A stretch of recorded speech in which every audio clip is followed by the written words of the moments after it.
What's going on, everybody? It's your boy C-Zar, and we are talking about Bitcoin today. Hit that like button, you guys. Subscribe if you want to see more content like this, and let's get into it, all right? It is the 28th day of May. We have about 22 hours, 46 minutes left in the day here. Sitting at about $109,000. Yesterday did close to the downside, but pretty neutral. Not even a 0.5% to the downside there.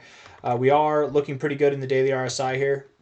Let's start off on the 1 hour time frame, zoom out, and then we'll go over some other stuff here in a second, okay? So 1 hour time frame, just real quick, looks pretty neutral. You're at the area where we would expect you to bounce, right? If you're looking at this from like a trend line perspective, it seems that you're at the base of this area. Maybe you have a little bit lower to go, but one way or another, I would anticipate that today is going to be probably off to a good start, right? So right now we're down a little bit, right? Or I guess we're up a little bit, barely. We're very neutral. But if we were to go a little bit lower, that's okay. If not, I wouldn't be surprised if whether it was from here or from a little bit lower, whatever, in this area, we're probably going to move up pretty damn soon. I would assume that today is going to be a green day and a good day that takes us, hopefully we're closing above $111,000 by the end of today. I think that we would be.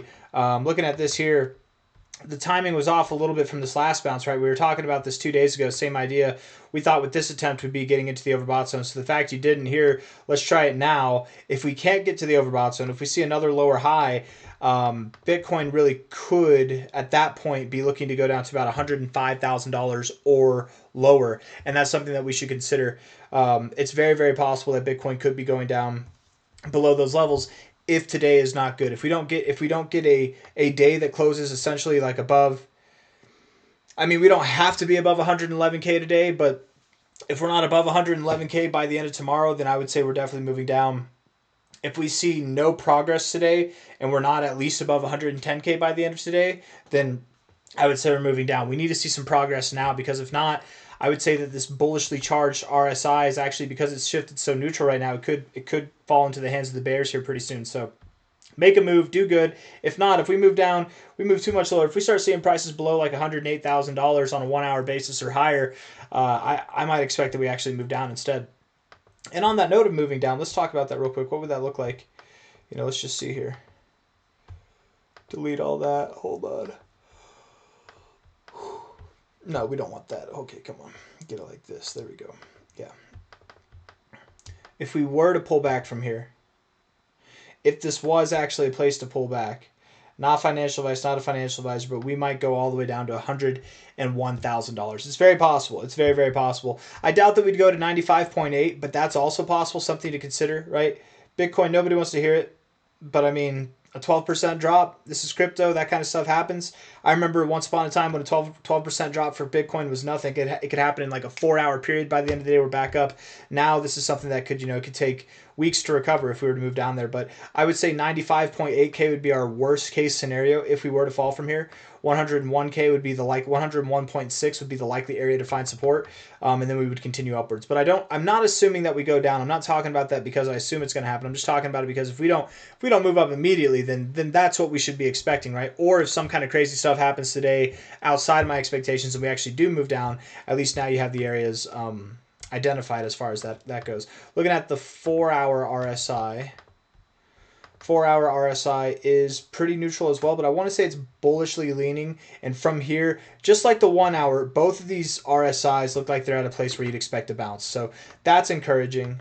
Volume's coming in, but I don't trust the index. Let's look at Coinbase. Yeah, volume. Not a whole lot. I'm not worried about it. Ooh, is this a... Oh, what are they? Is this a running flat? Is that what it is? Or what are they? Let me hold on now. Isn't this something? Right here where you move, you've basically got like this. It's almost like a yin yang, right?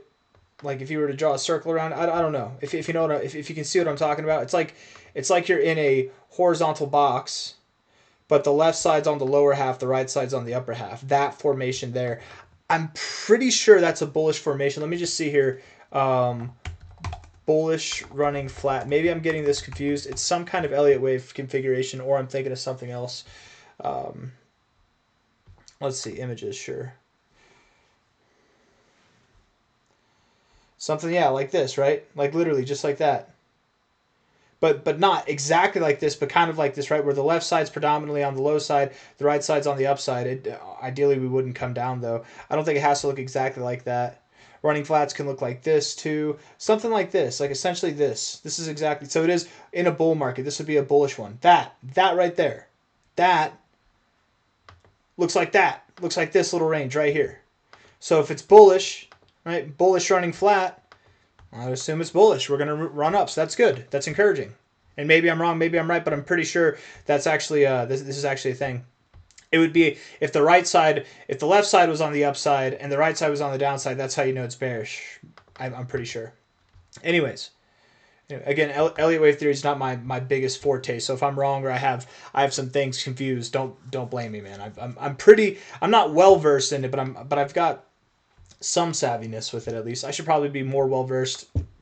If I spent time, even a little bit of time studying Elliott wave theory over the past 9 years of doing technical analysis, I'd be a lot further along than I am now. But I have like a brief kind of I don't know, interest with it. I don't really. I should study more. Not financial advice. Not a financial advisor. If you're learning fibs, Elliott wave theory, check it out. And harmonics, check out harmonic patterns. Check out Elliott wave theory. If you're learning fibs, that's going to open your door.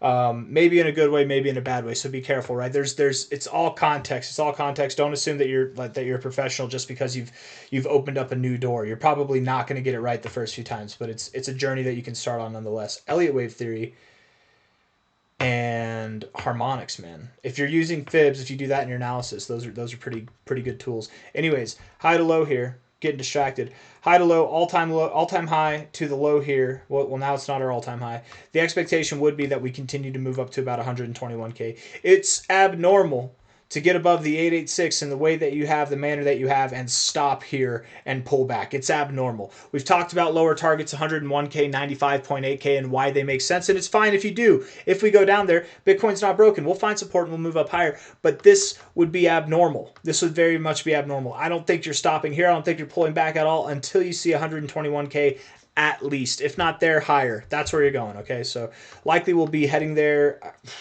I'm surprised we're not there already, man. I mean, over the next 3 to 4 days, we should be on our way up there. I am expecting the closing days of this month, which we're on right now.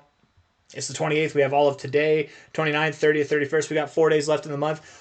I'm expecting a bullish finish to this month that will result in new all-time highs. So if we're not at 120K, I mean, frankly, I'm surprised that we're not even going to be at 130K. That's been the call for most of this month, has been 130K. So as close as we can get from here, I wouldn't be surprised at all if we saw some kind of movement like this. Bitcoin has made these moves in like a 3-day time frame here, 3-day time frame here, seeing that kind of endeavor up. So very much by the end of the month, we're looking for 121K. I got nothing else for you. I hope you liked the video. If you did, hit the like button, subscribe. Thank you all for being here. 4 days, 23 hours left in the week. 3 days, 23 hours left in the month. We'll see how we do. But I got high hopes. And not that high hopes, just slightly higher high hopes. All right, bye-bye.